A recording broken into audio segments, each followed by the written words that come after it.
रानी दुर्गावती विश्वविद्यालय में 28 और 29 मार्च 2026 को कृषि विज्ञान संस्थान में एक सतत कृषि उत्पादन प्रणालियों की उत्पादकता हेतु मृदा प्रबंधन और उन्नत अनुसंधान विषय पर 2 दिवसीय राष्ट्रीय संगोष्ठी का आयोजन किया गया, जिसमें कि मुख्य आयोजन संरक्षक डॉक्टर राजेश कुमार वर्मा के मार्गदर्शन में संपन्न हुआ। संरक्षक डॉक्टर सुरेंद्र सिंह, विभाग अध्यक्ष डीपी खरे की उपस्थिति ने कार्यक्रम को ऊंचाइयां प्रदान की। सम्मेलन में विशिष्ट अतिथि के रूप में doctor RS Banjari, doctor Anil Dikshit, doctor BK Chaudhary, doctor GS Tagore, doctor Vivek Singh उपस्थित रहे और उन्होंने कृषि मृदा स्वास्थ्य प्रबंधन पर अपने विचार प्रस्तुत किए।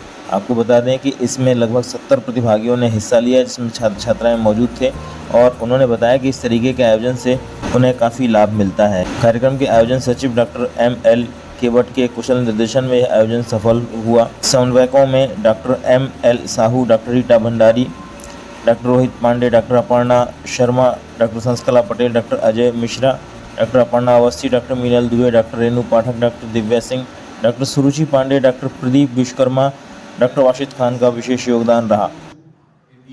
आज का ये विषय कृषि संस्थान विद्यार्थियों के लिए बहुत महत्वपूर्ण सिद्ध होगा और जो हमारे अनुभवी लोग आए हैं जो और उनके व्याख्यान से जो विश्वविद्यालय के विद्यार्थी लाभान्वित होंगे तो बहुत बहुत बधाई, शुभकामनाएं। सर, इस तरीके के कार्यक्रम बच्चों में जो अवेयरनेस बढ़ाते हैं, लगातार हमारे कार्यक्रम फरवरी से चल रहे हैं और अवेयरनेस बढ़ाना साथ में क्या चल रहा है। आज की तारीख में जितनी तेजी से दुनिया बदल रही है तो कृषि भी बदल रही है, कृषि क्षेत्र बदल रहा है, संसाधन बदल रहे हैं। तो बदले हुए परिवेश में हम क्या करें, कितने तेजी से आगे बढ़े, इसके लिए जो छात्र छात्राओं को लाभ मिलेगा मेरी तरफ से शुभकामनाएं। आयोजकों को धन्यवाद देता हूँ, बहुत अच्छा आयोजन। थैंक यू, धन्यवाद। Two-day national conference on advanced research and development in soil and crop management for sustainable productivity of agricultural production system is being held Agricultural Sciences Rani Durgavati University Jabalpur in association with Center for Entrepreneurship Development Madhya Pradesh, and we are organizing this conference in our institute, and it is having the technical sessions in which Dr. R.H. Banjari sir has come and Dr. Anil Dikshit sir, who is going to give lectures on advances in plant nutrition, soil health and sustainable agriculture, as well as recent advances in biotic stress management in field crops with special reference to climate change. Technical session 2 will be on latest approaches for weed management in conservation agriculture by Dr. VK Chaudhary and advancement in geospatial technology in social resources mapping and characterization by Dr. GS Tagore, and climate resilient agriculture key in sustainable agriculture production system by Dr. Vivek Singh. Then the third session will be on sustainable soil health management (LTFE) by Dr. Brijesh Dikshit, and soil testing and its importance in sustainable crop production will be given by Dr. B.S. Dwivedi, and economic and environmental sustainability in Central India through direct seeded rice will be given by Dr. Amit Jha.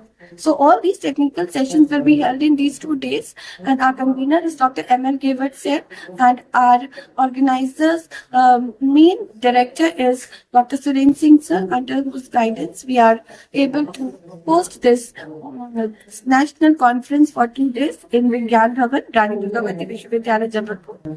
We are highly humble and we are filled with gratitude for our Guru, Dr. Rajesh Kumar Verma ji, for giving us full support and motivation in holding all these conferences. Thank you so much. आज हमारे कृषि विज्ञान संस्थान SEDMAP और PM Usha scheme के अंतर्गत national conference organise किया गया है, जिसमें कि क्रॉप और सॉइल के मैनेजमेंट और उनकी कल्टीवेशन प्रैक्टिसेस पे वर्कशॉप को आयोजित किया जा रहा है, जिसमें आज प्रथम दिवस है और उसमें मेनली सर के द्वारा सॉइल के ऊपर लेक्चर दिया जा रहा है, soil management practices, crop production, उनका एल्ड, उनका मैनेजमेंट। और ये जो वर्कशॉप है ये मेनली हम लोग को सॉइल की better management practices and experienced work के बारे में बताता है। इस तरीके के कार्यक्रम आपको छात्रों के तौर पे कैसा लगता है? कार्यक्रम होने चाहिए इससे बेनिफिट मिलता है? जी हाँ, इन कार्यक्रमों से बहुत ज्यादा बेनिफिट मिलता है। जैसे कि हम लोग बुक में नॉलेज पढ़ते हैं तो वो या तो हम एक बुक पढ़ सकते हैं, 2 बुक पढ़ सकते हैं। एआई ओवरव्यू लेंगे तो वो एक मिक्सअप आता है। पर जब सर यहाँ पे आके as an seminar, as an conference बताते हैं तो वो उनका ईयर्स ऑफ एक्सपीरियंस 30 साल, 35 साल, 40 साल, उसके बाद उन्होंने जितने फील्ड प्रैक्टिकल्स, जितने लैब टेस्ट, जितने फील्ड टेस्ट, उनके ग्राउंड वर्क को पूरा वो लाकर एक लिस्ट ऑफ देते हैं, जो कि हम लोग के लिए बहुत ज्यादा यूजफुल होता है और बहुत प्रैक्टिकल होता है। इसलिए ये वर्कशॉप बहुत यूजफुल